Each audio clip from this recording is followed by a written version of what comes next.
Find out the true cost of Primark clothing.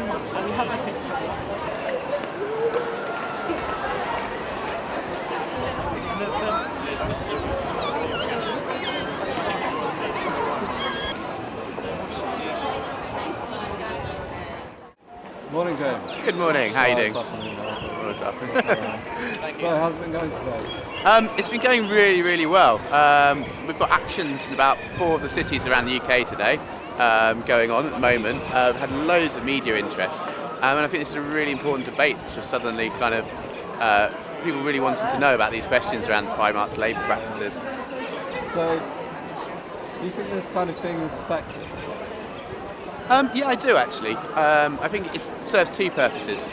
One, I think it's really important sometimes we get off campus and actually talk to the public about these issues. I think some of the public are finding it quite uncomfortable firsthand to talk about it because it's stuff they hear on the news or see, but actually when someone talks to you face to face, it's quite different. I think there's a lot less corporate lobbying being going on and campaigning against corporates recently, and I think that this has kind of caught Primark, without them expecting it, and I think that's really important to make sure that companies are held accountable for what they're doing. So do you think this kind of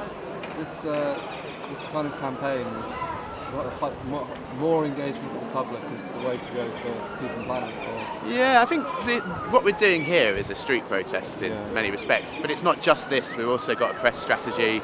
We're working with other NGOs, Labour Behind the Label, Environmental Justice Foundation, and together with all these different tactics and directions we're using, it's leaving quite a lot of pressure. I think the company is scared of a network such as People and Planet spread all over the country can have quite an impact on them.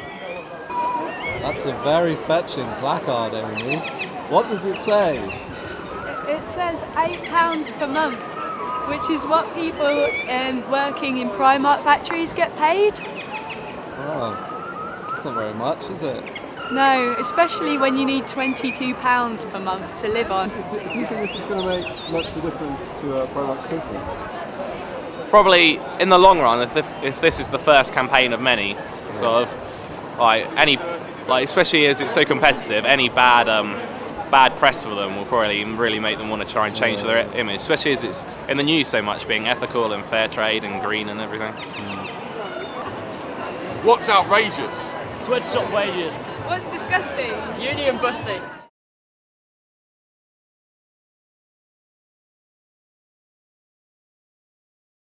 So what's happening? What's interesting is we've got a statement here from Primark that basically says that they independently audit with the Ethical Trading Initiative their stores, and if they find out there to be problems with one of them, they will move on to a store no longer use that supplier. What we're actually asking for is them to build a proper long-term relationship with the supplier so that they don't just drop that supplier and therefore those people are out of a job.